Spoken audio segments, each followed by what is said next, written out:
Yeah, is it recording? Okay. Hi guys, I'm back. I don't remember when the last time I actually videoed was. I don't know. If it was before the big thing that happened, I can tell you the thing, and if you've already known about the thing, you're learning again because I just want to cover all my bases. I haven't been video recording. By the way, this is about to get deep. Trigger warning. Depression, mental shit. I'm sorry. if you're very sensitive about those things, just don't watch the video, please. Please. I'll even put it in the title and in the description because I don't want to make anybody upset. That's my least favorite thing to do. Anyway. I haven't been video recording because I've been dealing with a lot of mental issues and I've been taking care of myself and taking care of my physical attributes, and I've been dealing with a lot of migraines and sickness lately, which we're finally getting rid of. We went to the doctor and we have everything getting taken care of, so I won't be missing any more school either. But most of the reasons that I've been dealing with all of this thing is because in February, actually, it was like 2 o'clock in the morning, midnight-ish, on the first day of February, I attempted to kill myself. I don't care about the internet knowing about it. I'm over it. Talk shit if you want to. That's a really shitty thing to do, but, like, I'm over it, honestly. Get out of my face. Okay. So you joined? Really? Okay. Anyway, I attempted to kill myself, and after we went to the hospital, I had to go to a mental hospital for a week, and it was terrifying. I hated it. They were really nice there. They were really nice. There was nothing really scary about it. It's just one of my biggest fears is being institutionalized. Actually, my biggest fear is getting into a situation that I have no way out of. Like, I can't play tag or hide and seek anymore because I know they're eventually going to find me, and that terrifies me because I won't be able to escape it, and it just scares the shit out of me. And being in a mental hospital required me to not be able to get out no matter what I did. Like, my dad could have pulled me out at any time, but he would have never believed it was as bad as it was. I was having panic attacks every day. I was sobbing myself to sleep every night. I didn't even sleep one or two of the nights. It was horrible. And I had to talk through my feelings like I wasn't required to, but it would have helped me go home sooner. Actually, if I wouldn't have talked as much as I did, I would have been in there for like a week and a half or 2. I was only supposed to be in there for 3 days, but I was in there for 6. Not including the first night. But it was really great. The people who worked there did a great job. The only reason I felt unsafe at all is because I was terrified that I was there, and there were some other people there who were way worse off than I was, and it scared me. I will admit that there was not a single time there where I was like, this place isn't so bad. I wanted to leave. I made a diary. I was writing every day like, I think I'm going insane. Please get me out. Oh my god.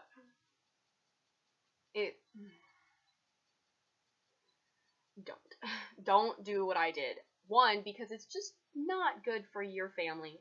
If you succeed, it's really the most horrible thing you can do to any family you have. And if you don't have a family, you still have people who care about you. Everybody has one person who wants to see you, whether it be like this person you see on the bus every day, whether it be a dog down the road that you pet every morning on your daily walk or run or jog, whatever healthy people do. Whether it's the clerk at the store you frequent, everybody sometimes... lost my train of thought. Everybody has at least one person that likes seeing you and will miss you extremely. And even if someone doesn't know you, they'll be like, my neighbor did that, or somebody in our town did that, or oh my god, my best friend's sister did that. Like, there's always going to be someone who cares. So just, I didn't think there would be. I didn't think there would be anybody who cared if I was gone. And I called my dad the next morning and I was like, Dad, I did something really fucked up. I don't feel good. I need to go to the hospital. Just come back, please. And my grandmother, who I see like once every month or so, came to see me in the hospital.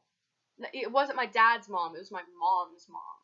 She went to come see me in the hospital and she was concerned. She stayed there the entire time, wouldn't leave even if I told her she was like, Mom, Grandma, you're exhausted. Please go home. I'm fine. And she's like, no, this is your punishment. You get to spend all day with me. It was horrible. And if you don't succeed in suicide, you're gonna have to go through that. And if you do, everybody else is going to have to go through it. It just, don't. I didn't mean for this video to go that way, but like, once I started talking about it, I just had to, because it was the worst thing. It was the scariest thing I have ever done in my life. I still have nightmares about it. And my best friend frequents a mental hospital because she keeps trying and keeps failing. Because, whether she likes to admit it or not, there's a little part of her who's like, let's not. These problems are fixable. And even if they're not fixable, even if you're just tired because of your fucking mental health, like me, I kind of wanted to go because I didn't think anybody cared about me and my mental issues were never going to go away. Because I have anxiety and depression running through my family. It's never going to go away. The pills or medicines that they give you, sure, they'll dull it for a while, but there's still parts of you that will be depressed for the rest of your life, like 6-hour depression naps. That happens all of the time to me. I'm constantly afraid of going to school because there's people there. I am constantly afraid of leaving my door open when I'm going to sleep because then someone can walk in and see whatever I'm doing. I'm afraid of leaving my door open when I leave the house because then maybe my dad will see something in my room that I just don't want him to, even though I don't have anything to hide. Anxiety and depression and all other mental disabilities are really freaking tough to get over. I censored myself. Good job, me.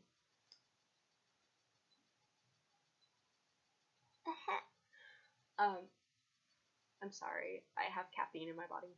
But mental issues are really difficult. And you can try to make them go away, and sometimes you can succeed. But a lot of the times they will always be there, just on a lower note, or a higher note, depending on what you do. But it's never worth ending your life. Ever. Even, I can't think of a way that it's okay for someone to kill himself. I can't. I still want to. I still hate being alive. I hate that I have to go through this life when I've already fucked up so much. But it's not worth it. Because one, it's a pain in the ass. Because if you do succeed, it hurts like a bitch.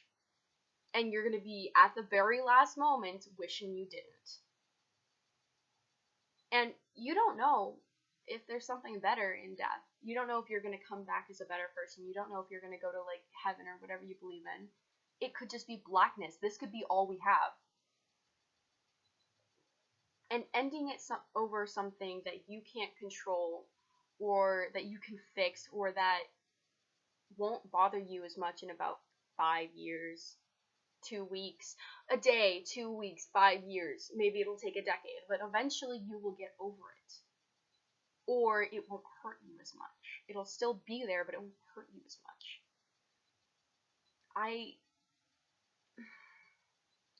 I didn't think about that. And I don't think you ever do when you're trying. When you're self-harming or attempting suicide. You never think about that until the last moment. And I can't say it for all other sources, forms of suicide, but I took like 2.5 dozen Tylenol. I didn't take the whole bottle because there was part of me who didn't want to die, obviously, or I would have taken the whole thing and been dead by the day after. We would have gotten me to the hospital and I would have passed out, and it could have been that. Thankfully, my immune system breaks it down like faster than fucking Sonic, so.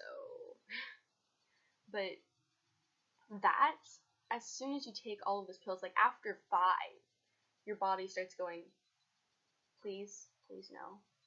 After 10, it feels like you almost don't want to do it anymore because you start feeling sick, like gross and ugh. But after 15, the rest of it just feels the same. It gets horrible, makes your stomach hurt like a bitch. It's horrible to your liver. I passed out because of problems, and I kept tasting, I swear to God, I kept tasting the color purple. I got high as fuck, and not in a good way. I sat down on the couch, went to sleep, and woke up at like 5 o'clock the next morning, and threw up 7 times before my dad came and got me at 7. And I was laying on the bathroom crying, and when we went to the hospital, all I could think was, I can't believe I did that. I am so stupid. Which is not something, you shouldn't be talking bad about yourself, but for real, it was stupid. It's a normal human thing to want to kill yourself once. Like, everybody thinks about it.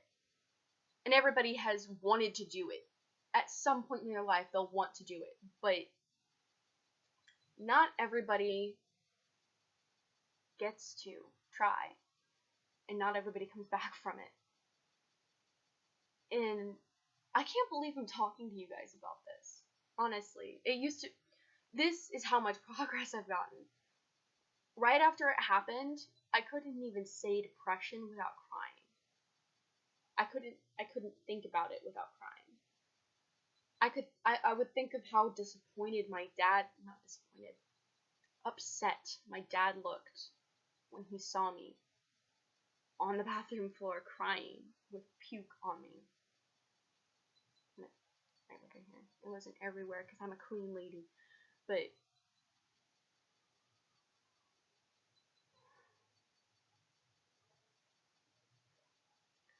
I couldn't think about it without wanting to restart everything.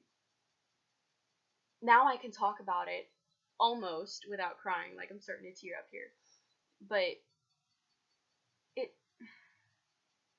it is the worst thing you can do, other than killing someone or raping someone. But I meant to yourself. That's not something I should joke about, I'm sorry. But to yourself, that is the worst thing you can do. Because your problems, it's the one thing school teaches you to do. Get through your fucking problems. Math, science, English, you always have problems that you have to get through. That's the basic thing we're being taught. We have to get through our problems. You don't just give up. Then you fail everything. If you give up on your problems with your relationship, you lose the relationship. If you give up dealing with your mental issues or dealing with problems that you have in your life, you fail. You lose everything you want, and you just are so unhappy. Right now, my life sucks. But I'm happy. Because I'm still here and I still have my friends. If you're going through depression or anxiety or anything that will make you want to commit suicide, nothing you're going through is bad enough to kill yourself. It's never that bad. No matter how much it seems, there's always a way to get through what you're doing. Whether it be with medicine, with weed, With alcohol, I don't suggest alcohol, by the way. It just makes everything bad. But there's always a way to get through it. Talk to someone. It doesn't have to be a doctor. You can talk to your dog about it. You can write about it. You could start an art journal. I started an art journal, a venting journal, and a daily update. I have 3 or 4 journals because I started another art journal. Just in case I need to get something out, I have something always at my hands to get it out. And I'm always next to my computer because I'm a fucking nerd with no life. So I always have someone to talk to. I have my coping mechanisms all around me. And as much as that sounds like a school counselor thing, like, you're feeling upset, what are some coping mechanisms? Like, I know it sounds ridiculous, but you need to find out what calms you down and what really helps you feel better. With me, it's music. Everything in my life is music and singing. You need to find something, not just one thing either, because music doesn't always work with me. Because I will always find something sad in it if I'm just that bad off. Like with me, it's music, talking to people, writing, drawing. You need to find a few things that make you just a little bit happier, and then keep doing it until your mind's off of what you're doing. Or another thing that helps me out is just talking to someone. Fuck, I'll talk to a random stranger about it. Not include any names, just talk to a random stranger about my problems. Because they don't know me. They don't have a biased opinion. They'll tell me if I'm doing something wrong, or they'll tell me exactly what I should do without having a biased opinion on whatever's causing the problem. I'm sorry, I did not mean for this video to come this way. I was just trying to explain why I haven't been doing videos, and this is it. But I just very passionate about this. Just find something that makes you happy and keep doing it. Even if you like get a job that has nothing to do with it, do it on the side. Or find a way to incorporate it in your job. If I became a freaking doctor, I would sing to distract the kids from the pain while I'm giving them a shot or something. Or if I became a doctor, I would draw little caricatures of the kids while they were crying. Like, okay, are you okay? You're not okay? Okay, what do you want? Do you like dogs? There you go. Like, I would be the stupidest little dorkiest doctor ever. But I would find a way to do what I like to make other people smile. Okay? Karen? Like, don't spend your life obsessing over something that you can fix or that you can get over it. Something that isn't literally ruining your life. Because like losing your job, that's a pretty big one. It can ruin your life, but there are other jobs out there. And you can build yourself up. Even if it's like a shitty job, like cleaning bathrooms in McDonald's or some shit. You can find something to do with your life and build yourself back up. It's never the end of the world. No matter what that whatever that fucking Ingen calendar says, it's not the end of the world. It's not going to be the end of the world until global warming kills us all or the sun blows up. In my opinion. I mean, unless we find out a way to actually get zombies to happen, and then it might be the end of the world, but if zombies even happen, they wouldn't have a hunger for humans, or like try to eat us, or be ferocious or anything. So that's not even going to be a big thing. What I'm trying to say is, no problem is worth ending your life. No problem is worth hurting yourself. Talk to somebody. Listen to music. Fucking do whatever you think's holding you back. Ask your crush out. Tell her you like foot stuff. I don't care. Just make yourself happy. Don't make yourself even more pissed off or sad than you already are. Because everybody's a horrible person. The world's fucked up. We gotta deal with it. So just accept it. And be the baddest bitch you can. Alright, I love you guys. I'm finna cry. So, like, I gotta end this inside. It's almost about to hit, like, 20 minutes. This is a long-ass fucking vlog. Oh my god. Love you guys. See you in the next video.